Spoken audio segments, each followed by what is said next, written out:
Good morning, everyone. How is everyone this morning? Welcome back. C.P.R. Day 4. I'm going to invite you all to take a deep breath. Just get comfortable right where you are. I remind you that you are here into this sacred space, this safe space, to primarily remember who you are, to allow whatever intuitive wisdom, whatever knowledge wants to show up, to clear your mind of any beliefs, anything that's blocking you or holding you back. And to just allow these next 15 minutes to unfold for your highest and your best. Give it that freedom to just move through you, this creative energy, this unlocking of the truth of who you are. And so I know that this time is profitable, it is valuable, it is fun, and it unfolds absolutely perfectly. And so it is. So, yesterday, the question you had was, what do you think about you? What do you think about you when it comes to your thoughts, your beliefs, the way you live your life? If you were to sit outside of your life and look at yourself, what would you think about it? Would you like where you live? Would you think you were living the fullest version of you possible? Would you look like this amazing life liver? Or would you have judgments? Would you have thoughts? That's what yesterday was about. You just taking a look at the way you process, the way you think, the way you live your life. So on the blog, I want to read some of the things that came up on the blog. Kids with big dreams were seen as delusional. Does that work for any of you? I remember growing up in Philadelphia, sitting on that front stoop of Charles Street, thinking, oh, I'm going to be this big movie star, and everybody would just laugh and think it was cute. Well, I didn't become a big movie star, but I became a big Broadway star, and I did really well, and I'm still doing well. Still just tip of the iceberg, though. But I remember people feeling that my dreams and aspirations were funny and silly. So I get that one. Expectations create disappointment. That was a big one. Anybody? Like, I'm not going to expect too much, because if I expect too much, if I don't get it, it really pisses me off. My life gets really annoying. That happens a lot in life. I just had that just now. Something big was about to happen, and then it didn't. But I wasn't really disappointed. I was just like, oh, okay, that means I have to rethink this a little bit. You learn how to deal with this. But if you're going to give up expecting greatness in your life because you're afraid it's going to disappoint you, what have you done? You have set the limit of your own life. My worthiness is linked to my success. Well, let me tell you, if you're going to wait to succeed, to prove that you're worthy, and you'll be worthy only when you succeed, you're like the chicken and the egg, just running around the world figuring out which one came first. You know what comes first? Your mind, your thoughts, your beliefs. And someone put on the blog about my goal in life is to get by. That is a slimy little core belief that gets stuck in there on so many people. I get by. And you know what? We're like proud of it. I get by. I survived. I mean, who's that sings that? I will survive. If only she had sang I will thrive instead of I will survive. That whatever that is, and I know it's somebody, I should know it. I'm gay. I should know who wrote that, but I don't. I'm sure my brother Craig does because he's a DJ. Anyway, Gloria Gaynor. No, Gloria Gaynor. Gloria somebody. Thank you, Craig. It's Gloria something, and I'm sure you all know it. Anyway, your goal should not be to get by or to survive. Your goal should be to thrive, right? And by the way, I'm not making any of these core beliefs wrong. I'm just giving you the opposite of it, the truth, the spiritual truth of it, because you're giving me spiritual logic. It's logical. If your parents tell you you're being silly, it's logical to believe that. However, that's relative logic. That's really relative logic if your parents are telling you it's your relatives being logical and they're not helping you. So forget the relative logic. Throw out the relatives. You need to go to spiritual logic, which is the absolute truth. So, next one, comparing my strengths and accomplishments against the world of strength and accomplishments and judging them as unworthy. Whew, anybody else spend a lifetime of comparison? Comparing yourself to your brothers, your sisters, your friends, people you see on TV and the movies. I think every actress has compared herself against Meryl Streep at some point or another. And I'm here to tell you, having as someone who has met Meryl Streep and done a show with her, she's just a nice, beautiful lady who happens to be brilliant because she unleashes her brilliance. There's a number of people in the world we can look at and point to and say, I'm not as good as that person. And you know what? The truth is, you're not. You're not. You're not showing it. You're not letting it out. Innately, you need to know I'm as good as anyone on this earth because we are all tapped into the same thing because we are all the same thing. That's the spiritual logic of that. So comparing my strengths and accomplishments to the world, we got to get rid of the comparing game. Money can only come from traditional and logical channels. Ew. Money can only come from traditional and logical channels. And I'm sure many of you have thought that in the past, but look at Michelle. Is it traditional and logical to go on The Price is Right and win a car? No, that's rare. But she did. And she's picking it up this weekend, I think. And got her new car because that's not traditional, that's not logical, but Michelle keeps her mind wide open because she believes what I believe. Money comes from everywhere. So just know that money comes from everywhere. I can't achieve what I want for fear of stepping on other people's toes. Yeah, if any of you are dimming your light because you think it offends someone around you, I'd like to disabuse you of that notion. If you are dimming your ability to be the most magnificent person you are because you're afraid someone's going to be upset by it, or you're going to step on their toes, or they're not going to be happy, or they're going to feel less than because you're more than, I have experienced that so much in my life. And there have been times I've dimmed my light so that someone else's light can shine. But you're not in charge of that person's light. You're not in charge of how much they can succeed.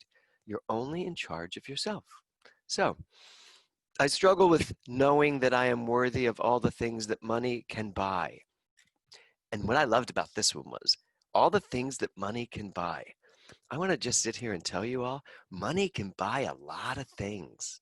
And money can buy you a lot of things that make you feel good. Now, your happiness doesn't come from that. Frankly, your innate happiness is what causes you to have the money to buy whatever you want to buy. And there's a lot of good stuff out there to buy. And I'm not talking about wasteful spending. I'm talking about having all the money in the world to do whatever you want. I look at Jeannie Kingsford up here, who has been such a philanthropist, so giving, gives to so many people. Now she's going to give to herself. All that money she gave to other people, she's now going to give to herself. And that's going to make her feel good. But then everybody around her benefits anyway. Why? Because she's happy. Her happiness just spills out on everyone. That's our job. That's who we get to be. I have just enough money. What if I run out of money and I'm too old? All three of those together. And some of you can relate to this. I have just enough money. And then when something comes up, like an extracted tooth, we're like, oh my God, that's going to be really expensive. That's the mindset we want to get out of. And by the way, she handled that very well on the blog. And what if I run out of money? You know, that's like saying, what if God runs out of God? God can't run out of God. Money can't run out of money. You can't run out of money. You can have the experience of running out of money because you don't know who you are. But if you knew you were God, you knew how powerful you were, you couldn't run out of money. And by the way, I'm too old. I'm about to turn 66. That's not old. It's double sixes. Actually, I love double years. I'm not too old. You're not too old. None of us are too old because old means we're buying into again, get rid of the relatives. We're buying into relative logic. It's not about the relative, it's about the spiritual. And as far as spiritual is concerned, you're billions of years old. So if you're only 66 like me, I'm a chick, I'm a babe. That actually works in both ways. But I'm young compared to the infinite scope of life. So today, oh, and one other thing, last blog, my time has passed. No, your time has come. You're on this call. You're with me this morning. We're all together. Our time has come. This is our time. So whatever you think, principle's not bound by precedent. There's no past. Your time has come and it's now. And you need to believe that. Know that, Robin Peterson. Absolutely know that. My time has come. So today, are you worthy? Are you worth it? The word worthy means having enough good qualities to be considered important, useful. So are you important? Are you useful? And I don't mean you're useful because of what you're doing. Do you know that you're useful? Do you know that the universe needs what you have to offer? The universe cannot not use the talents you have. That's why they're there. So, Malcolm X said this: we cannot think of being acceptable to others, and I'll put useful in there or important, until we are first acceptable, useful, important to ourselves. So, my question to you this morning is this: do you like you? If you got stuck with you on an island, would you be good with your company? Would you be happy spending time with you? Are other people happy spending time with you? Do you like you? And I mean like every aspect of yourself. Like, I don't want to get into this game of like, well, I like my hair. That's not what I'm talking about. Do you like you? Do you love spending time with you? Do you walk into the room with you and you get excited? That's a funny concept. Do you walk into the room with you and go, oh, I'm here? Do you like you? I love what Wayne Dyer said about this. You cannot be lonely if you like the person you are alone with. Think about that. You can't be lonely if you like the person you're alone with. So I want to remind you, you are allowing prosperity safe passage through your life by using your mind the way you use it. Prosperity doesn't have safe passage in your life if you are doing all of those things, worrying, doubting, considering yourself in lack consciousness. If you are opening your mind up to the truth, now you're giving prosperity safe passage. Remember, Eric Butterworth said, the only way one can achieve prosperity is to take charge of your mind. That means you're giving it safe passage. So here's something we're going to talk about today: struggle. How many of you struggle? And you don't have to admit it. You can put your hand up. That's good. But you know for yourself if you struggle. If you struggle, it's because it's because you don't know who you are. You don't know that you are not struggle. Struggle is not part of life. Struggle is not really part of life. We've built that in. We've added that amendment to living. Remember, Raymond Charles Barker said that we cannot go beyond our own accepted image of ourselves. But I want to give you the Ralph Waldo Emerson version of that. What lies behind you and what lies in front of you pales in comparison to what lies within you. You are worthy. And by the way, all these core beliefs you're pulling up, you're not your core beliefs. You got to find them. You got to pull them out because they're the things stopping the safe passage. But you're not your core beliefs. You're the believer. You're never the belief. You're the believer, right? That's spiritual logic. Relative logic says, there's not enough money in the world. All the things you're finding, that's all the relatives that you're getting rid of. But the spiritual truth is, no, I am worthy. I'm worthy of all of it. So here's the thing about core beliefs. Basically, every core belief you have created is a reaction to some condition. All these years that you've been alive, you have been reacting to conditions, and those reactions turn into core beliefs. That's all a core belief is. It's nothing more than a perfect example of a reaction you have had. Let's just say, as many of your blogs talked about, you grew up your whole life with people judging you and criticizing you. Your reaction to that creates a core belief. One of my core beliefs was, watch me. I was just a fighter in Philly. I was like, watch me change all of your opinions about me. After a while, it got boring. I was like, I'm tired of making you care about me. I'm just going to care about myself. That's how core beliefs start, and you got to go in there and change them. So, who are you? One other thing we're going to talk about today is settling. Are you settling for the life you have? Have you settled in relationships, in jobs? Are you settling? Are you settling for the body you have? I decided about 6 months ago, I wanted a better body. I wanted the body I had when I was 30. So I started working at it. I look at my brother. He finally was no longer willing to settle for the body he was in. He's now lost over 100 pounds, right? Something like that.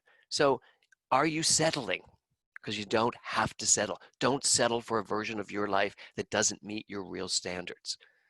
An interesting thing about settling, what we settle for is a great indication of who we think we are.